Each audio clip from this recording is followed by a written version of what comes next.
All right, in these last few videos, we're going to talk about, as you can see on the screen, some cool stuff sound does. There's a lot of cool stuff sound does, but we're not going to be able to go into it all. All right, so we're going to talk about the Doppler effect first, and we're going to talk about interference. But if you want to learn more, go Google resonance with sound. That's pretty cool. That's how you can break a wine glass with your voice. That's how musical instruments make music, especially acoustic musical instruments, but we're not going to have time to talk about that. Also, go check out sonic booms. Not going to have time to talk about that either, but those are pretty cool things too. But let's talk about the Doppler effect. So I'm going to show you 3 videos of a car that is moving and honking its horn at the same time. All right, and they're taken from 3 different vantage points. One taken from inside the car, one taken from the vantage point of a person standing on the road next to the car as it passes by, and another one taken from a car that's passing that car on the opposite side of the road. But it's really the first 2 that you'll be able to tell the difference in. So let's listen to this one.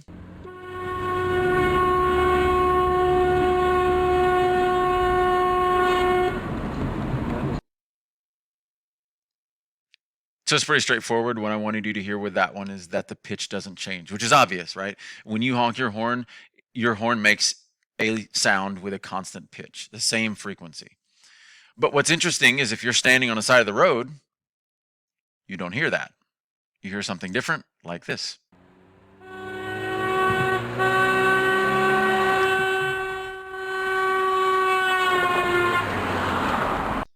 So what I wanted you to hear is that as the car approaches, you might be able to tell that the pitch increases just a little bit, but the most defining moment is as soon as the car passes, we get a drastic decrease in pitch, which gives us the sound that every 2-year-old kid knows and makes when you give them a car. They immediately go, "Meow." It's the sound that you hear when you watch the NASCAR race. If you watch NASCAR, the cars pass by and they go, "Meow, meow, meow." The engines are not making a sound that sounds like that. The engines are also, like this car, making a sound with a constant pitch. This is an artifact that you hear, right? An artifact that the sound seems to decrease in pitch, but it doesn't actually. Let's watch the 3rd video. It's pretty similar.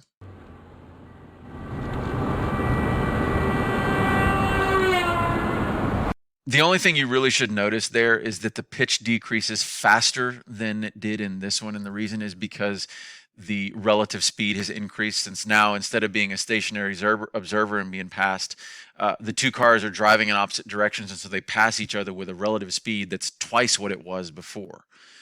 But the point is, you really need to just know the difference between these 2. So now when you hear that sound, you can tell somebody, oh, that's the Doppler effect. Well, let's discuss what the Doppler effect is. First of all, just the definition of it. The Doppler effect is the apparent change in pitch, which is frequency, due to relative motion between the source of the pitch, the source of the sound, and the observer. Now, right away, I also need to tell you that the Doppler effect doesn't just occur with sound waves. It occurs with all waves. All waves do this.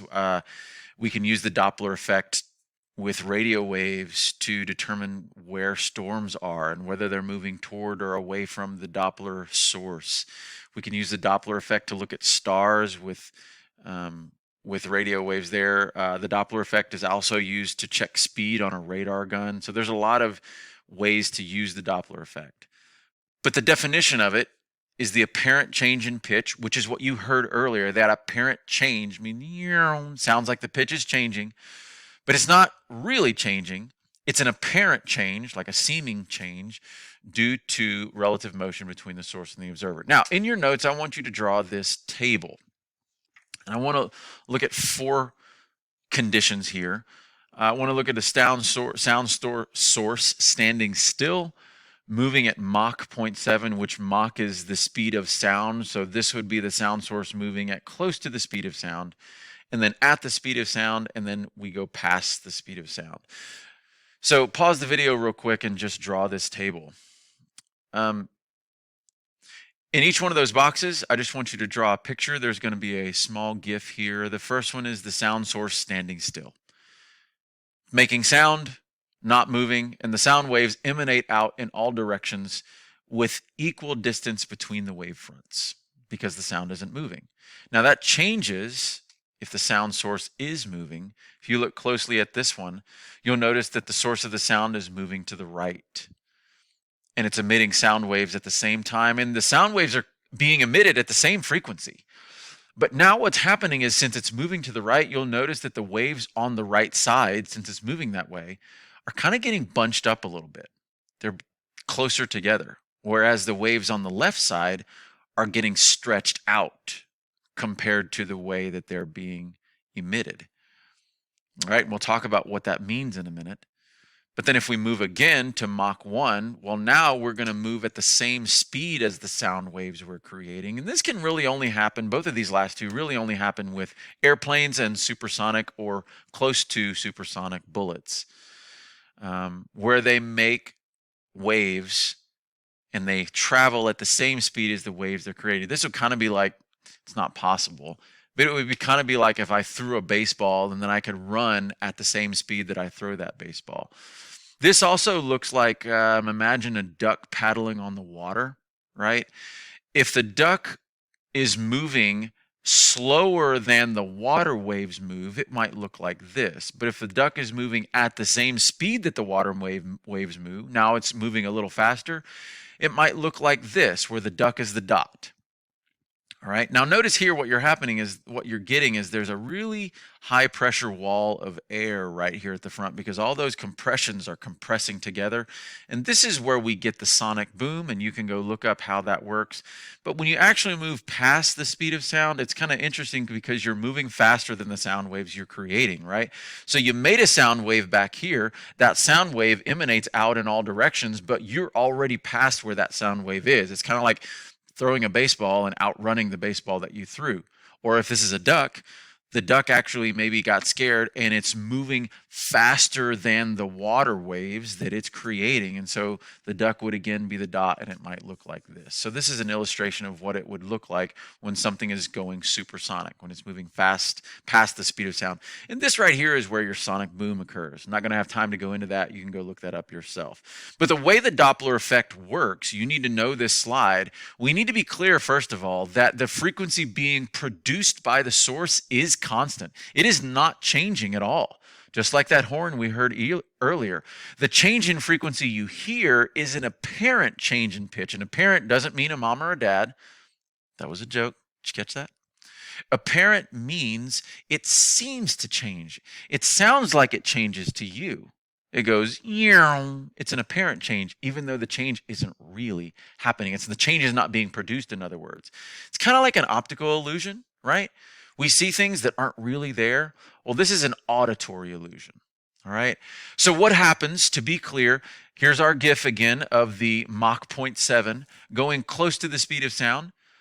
The apparent pitch, that's what the pitch sounds like, it increases as the source approaches. So if you're standing where this purple arrow is pointing, what I want you to notice is that your ear is receiving sound waves at a frequency that's higher than what they're being produced, whereas the apparent pitch decreases as the source moves away from you. So if you're standing where this orange arrow is, notice that you will receive sound waves at a frequency that is less than the frequency that's being produced, because the sound waves in front of that source are being pushed together or compressed, and the sound waves behind the source are being stretched out. All right? Because the frequency you perceive, the frequency your brain hears, is not determined by how often the waves leave the source. It's not determined by the frequency produced.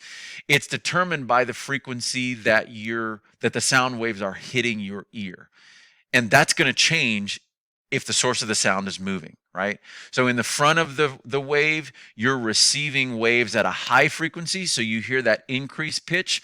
But as soon as it passes you behind the source, you receive waves at a frequency that is lower than what they produce. So that's why the frequency all of a sudden seems to change, because if this thing passes you, you immediately move from receiving higher pitch to then receiving immediately a lower pitch, which gives us that characteristic sound. So that's the Doppler effect.